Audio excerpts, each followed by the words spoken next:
Hello student, good morning. कैसे आप लोग? मैं सरवन सर अपने 10 क्लास में फिर से आप लोग का स्वागत करता हूं।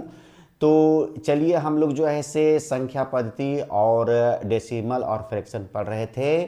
तो ये सब चीज़ होता ही रहेगा, हम लोग पढ़ते ही रहेंगे आगे। तो और हम लोग का जो है से बोर्ड एग्ज़ाम बहुत ही नज़दीक है, फरवरी में होने वाला है। तो कुछ 10th क्लास के बच्चे जो उम्मीद रखे हुए हमसे, तो चलिए आज हम लोग जो है से बोर्ड एग्ज़ाम में जो VVI क्वेश्चन आता है वो मैं आज से शुरू कर रहा हूँ और उम्मीद है कि आप लोग को यह अच्छा लगेगा।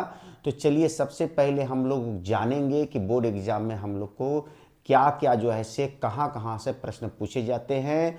और उम्मीद है कि मैं जो हूँ से आप लोग की एक और चीज़ बता देना चाहता हूँ कि मैं शिक्षा के लाइन में जो है से मैं अपना कोचिंग जो हूँ सो जो चला रहा हूँ, वह कोचिंग मैं लगभग ऐसे 25 वर्षों से चला रहा हूँ और 25 वर्षों का मेरा तजुर्बा है। और मैं आप लोग को ये बता देना चाहता हूँ कि जो क्वेश्चन मैं आप लोग को बताऊँगा उससे एक भी क्वेश्चन बाहर बोर्ड एग्जाम में आता नहीं है। यदि आप मेरा वीडियो लगातार देखते हैं और उसी अनुसार आप बनाते हैं और जो क्वेश्चन नहीं बनता है वो कमेंट्स बॉक्स में पूछिए, मैं उसे और भी अच्छे तरीके से बताने का प्रयास करूंगा। तो चलिए, हम लोग जो है इसे बोर्ड एग्जाम में जो प्रश्न आता है वो मैं आप लोग को एक एक करके बताऊंगा। पूरा तो क्वेश्चन संभव नहीं है बताना, लेकिन मैं वेरी वेरी इंपॉर्टेंट क्वेश्चन जितना भी हूँ बताने जा रहा हूँ। और उम्मीद है कि आप जो है 90 प्लस लाइएगा। 90 से नीचे तो है सो उम्मीद ही मत रखिए आप लोग, क्योंकि मैं जितने भी बच्चों को पढ़ा रहा हूँ सभी मेरे बच्चे ऐसे 90 प्लस लाते हैं। 100 में 100 लाए हैं, 99 लाए हैं, 98 लाए हैं। तो चलिए, आज हम लोग आप लोग के लिए मैं कुछ करने जा रहा हूँ, उम्मीद है आप लोग को अच्छा लगेगा। तो चलिए शुरू करते हैं। जो पहला जो है इसे हम लोग का चैप्टर जो है उसमें सो संख्या पद्धति से जो क्वेश्चन आता है, तो इसमें सबसे पहला जो क्वेश्चन आता है 140 को अभाज्य गुणनखंड के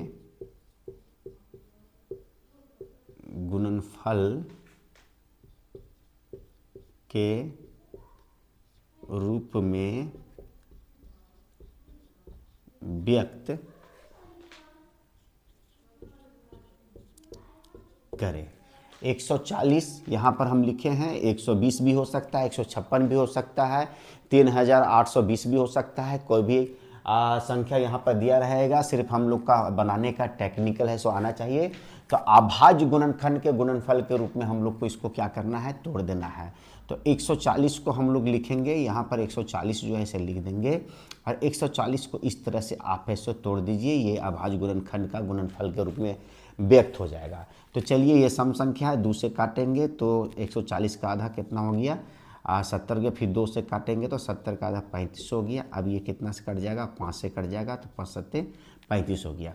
अब इसको हम लोग किस तरह से लिख सकते हैं, तो देखिए यहाँ पर 2 कितना बार है, 2 बार है तो 2 पर पावर 2 लिख दीजिए। 5 एक बार है तो 5 लिख देंगे और 7 है तो 7 लिख देंगे। यही हम लोग का जो है सो आंसर आ गया। तो उम्मीद है कि आप लोग को पहले प्रश्न का हल जो है इसे समझ में आ गया होगा।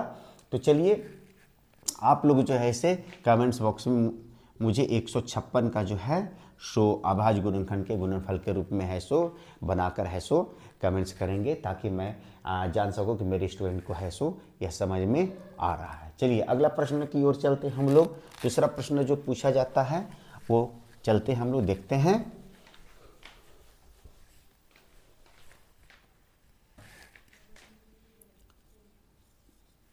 दूसरा प्रश्न में आएगा आपका, मान लीजिए 120 और 340 का HCF और LCM ज्ञात करें। ये भी प्रश्न पूछा जाता है, ऑब्जेक्टिव पूछे या सभी पूछे, लेकिन एक प्रश्न आता ही आता है। तो सबसे पहले हम लोग 120 को अभाज्य गुणनखंड के गुणनफल के रूप में तोड़ दीजिए। सबसे पहले 2 से तो 60 हो जाएगा, 2 से आधा कितना हो जाएगा, 30 हो जाएगा, फिर 2 से कितना हो गया, 15 हो गया, फिर 3 से 3 पचे 15। तो यहाँ पर हम लोग लिख देंगे 120 बराबर 2 पर पावर कितना लिखेंगे, 3 लिखेंगे, गुने यहाँ क्योंकि 2 है, इसके कितना बार दिया, 3 बार, 3 एक बार दिया है, 3 लिखेंगे और 5 लिखेंगे। उसी तरह से हम लोग 340 को है से क्या करेंगे कि तोड़ देंगे। तो 340 को चलिए हम लोग तोड़ते हैं, 340 को इधर तोड़ते हैं हम लोग। चलिए 2 से काटते हैं, 2 एकम 2, 2 सते 14 और 2 पच्चे 10। अब ये 2 से कटेगा नहीं, तो अब यहाँ पर जो है से 2 एकम 2, 2 सते 14, 2 एकम 2, 2 सते 14, यहाँ तो 0 रहेगा और 2 से काटेंगे तो 2 अट्ठी 16 और 2 पच्चे 10 हो गया। अभी ऐसे 200 तो कटेगा नहीं, तो 5 से काटेंगे तो 17 पच्चे 85 हो गया। तो यहाँ पर भी हम लोग लिख देंगे 340 बराबर, यहाँ 2 कितना बार है, 2 बार है, तो 2 पर पावर 2 लिख देंगे, उसके 5 लिख देंगे, उसके बाद हम लोग कितना लिख देंगे, 17 लिख देंगे। अब सबसे पहले हम लोग एचसीएफ निकालेंगे। तो एचसीएफ मतलब होता है मसा, इसका होता है हाई कॉमन फैक्टर होता है और इसका होता है लो कॉमन फैक्टर होता है पूरा नाम, जिसको हम लोग लसा और मसा के नाम से भी जानते हैं। इसको मसा बोलते हैं, इसको लसा बोलते हैं।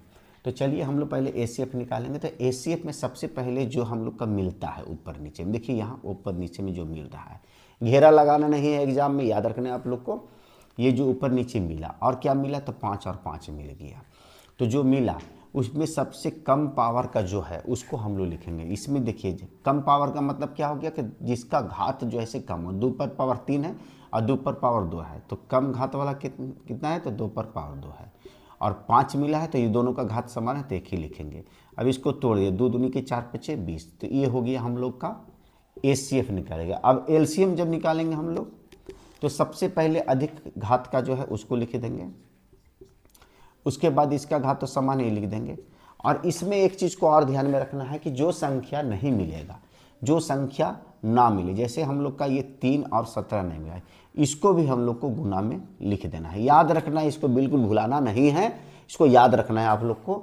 जो संख्या नहीं मिलता है उसको भी हम लोग एलसीएम में गुना करते हैं, लेकिन याद रखना है कि एचसीएफ में गुना नहीं करते हैं जो संख्या नहीं मिलेगा। अब देखिए यहाँ पर 2 का क्यू करेंगे तो 2 दूनी 4 दूनी 4, बहुत सारे बच्चे 2 तिया 6 कर देते हैं, नहीं करना है। 2 गुने 2 गुने 2 मतलब 3 बार है, तो 2 पर पावर है 3 है, इसका मतलब 8 हो गया, ये 5 हो गया, ये 3 हो गया और ये 17 हो गया। अब इसको मल्टीप्लाई 8 5 40, 40 हो गया, तो 4 तिया 12, 12 हो गया, 120 हो गया। 120 को हम लोग 170 मतलब 17 से गुना करेंगे, 120 गुने 17 करेंगे तो 17 दूनी की 34 के 4 और 17 कम 17, 18 19 20, 20 हो गया, 20 40 आ गया, इसका आंसर आ गया 20 और 40 मतलब 2040 इसका आंसर आ गया। तो उम्मीद है कि आज जो है से 2 तरह के जो क्वेश्चन हम बताए हैं आप लोग को अभाज्य गुणनखंड के गुणनफल के रूप में लिखने के लिए और एचसीएफ और एलसीएम निकालने के लिए आप लोग को आ गया होगा, और पूर्ण उम्मीद है कि आप लोग को यह आ गया होगा। तो मैं इसके लिए भी एक क्वेश्चन आप लोग के लिए दे रहा हूँ। 6 और 20 का आपको एचसीएफ और एलसीएम है सो निकाल के कमेंट बॉक्स में बताना है। और यदि आप लोग को यह समझ में आया तो आप लोग को कुछ जान ही रहा है, मैं आप लोग के लिए बहुत मेहनत से ये वीडियो बना रहा हूँ, तो मेरे लिए एक लाइक कर दे। लाइक करने में कोई पैसे खर्च नहीं होते हैं, सिर्फ आपका एक उंगली ही काफ़ी है। तो आप जो है से मेरी एक लाइक कर दे, शेयर कर दे, और हो सके तो जो बच्चे पहली बार मेरे इस वीडियो को देख रहे हैं वो पहले मेरे चैनल को सब्सक्राइब करें, और आगे बढ़ने के लिए आप बेल बटन दबाना ना भूलें। यदि आपको आगे का वीडियो है इसको देखना है तो सबसे पहले आप बेल बटन दबाइए और सब्सक्राइब करें। और यदि आप सब्सक्राइब और बेल बटन दबाते हैं तो आने वाला नोटिफिकेशन आपके पास पहले पहुंचेगा और बोर्ड एग्जाम में आप 99% ला सकते हैं। तो चलिए फिर मिलते हैं नए वीडियो के साथ, तब तक के लिए have a nice day, take care.